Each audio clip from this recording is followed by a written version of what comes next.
Are you struggling to catch bass? I'm going to show you 5 different ways to rig a Senko to help you put more fish in the boat. What's up everybody, my name is JT. Welcome to the Fishin' with Gramps YouTube channel. That's right, today I'm going to show you 5 different ways to rig a Senko to help you catch more bass. Now the first question you might have if you're brand new to fishing is, what's a Senko? Well, to put it simple, a Senko is a stick bait. This was designed by Gary Yamamoto, and much like the term Coke or Kleenex or one of the originals out there that other people give as like a generic basic name, a Senko is a stick bait, and this one again was designed by Gary Yamamoto. And up until the invention of the chatterbait, this was the most money winningest tournament bait for a long time, and still catches tons of fish every year for a whole lot of people. The formula in this soft plastic along with the salt content just makes a Senko very unique. It's not very durable. It's not meant to catch a lot of fish. It's meant to catch big fish. Now, they make these in a lot of different colors.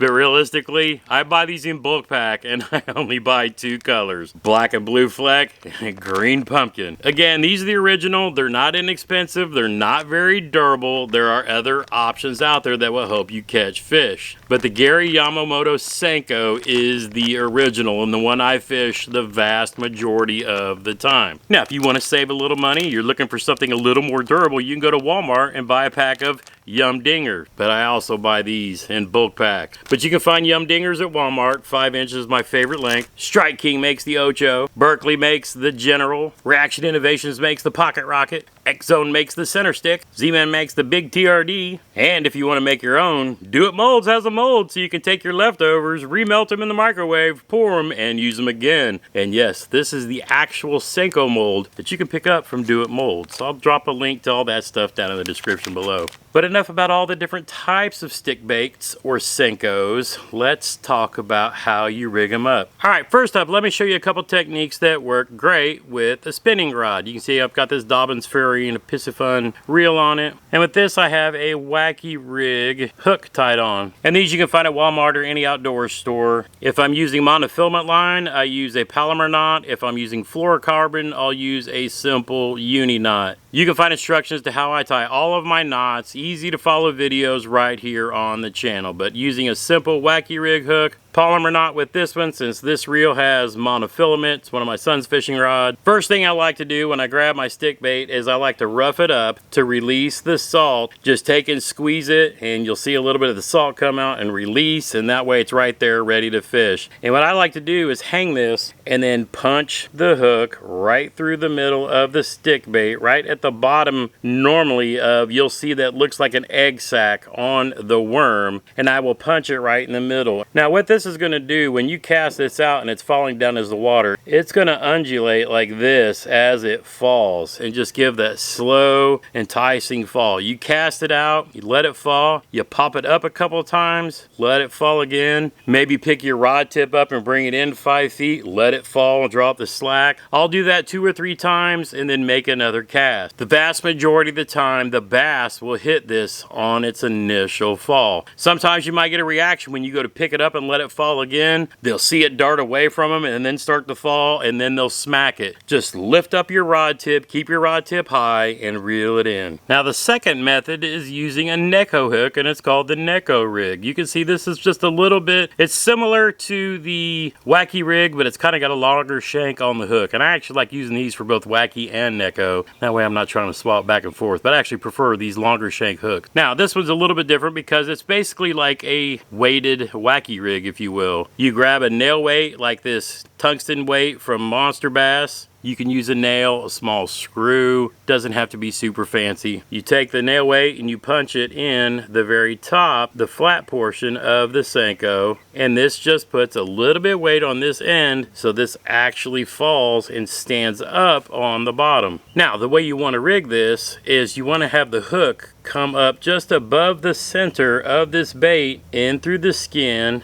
and just enough where it comes out. And the reason why we hook it that way is when you're pulling this back across logs and stuff, instead of bringing the hook in from the top end down and around, when you bring it up from the bottom, this bait, when it comes into contact with trees and whatnot, with the tension on it, it'll pull it over like this instead of grabbing into it. And just a little tip, if you watch this video and you're out on the water later and you're trying to remember, oh, how was it he said to do that, you don't have to come back and watch this full video again. I actually have YouTube shorts for all of these different techniques that are 60-second tips as kind of a refresher that you can pull up and watch while you're on the water. But this is the Neko Rig. Next up, we're going to go with the Weightless Texas Rig, which in this case I'm just using a 3 or 4/0 EWG or extra wide gap hook. Same thing, tied to monofilament with a polymer knot or fluorocarbon with a uni knot. To rig this, we just come down the center of our Senko till it reaches the bend, turn it and bring it out, twist it so that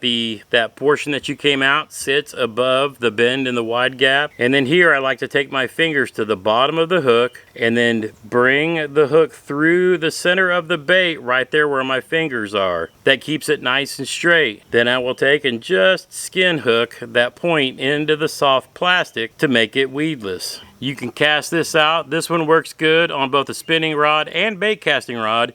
Medium or medium heavy, fast action will be just fine. Again, 12 to 15 pounds, Seaguar and Vizix is my favorite. Now, the fourth way to do this is simply take your weightless Texas rig and make it into a traditional Texas rig, which is by adding a bullet sinker here on the line before you tie the hook on. Now, if you noticed, I have a little circle at the end of this hook, and that is a new hook. Gamakatsu and VMC both make these, and I've actually noticed that the hookup ratio and keeping the fish pinned for me has been really successful. Something I just started playing with this year. If you have the regular EWG hooks that don't have the circles on them yet, that's just fine. You'll catch just as many fish. But one of the things I like about this technique with the circle hooks, especially when I'm fishing this weightless Texas rig, is when I cast it out and I give it more pops, it seems to dart better action when I'm giving it those pops to do a really good job of mimicking a bait fish. And then I'll let it fall, I'll pick it up, pop it again. And the fifth way to fish a Senko that's become pretty popular over the last 2 or 3 years, it's called the free rig. You take one of these egg sinkers that's got the open hoop in it and rig it on your line in place of the Texas rig weight. And what this allows it to do is just as the name implies, it falls free.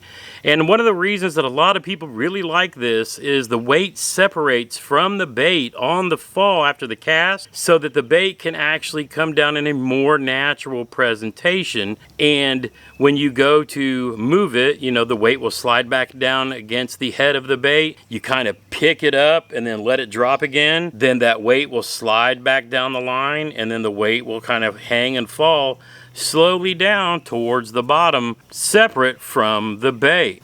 And that is called the free rig. So that's 5 different ways for you to fish these different stick baits. Easy to learn, easy to do, will help you catch more fish. Any comments or questions, drop them down below. If you want to see the video of the most common bass fishing knots that I teach, I'll drop a link to that right up here. Be sure to subscribe for more fishing tips. Until next time, get outside when you can and make some memories, one cast at a time.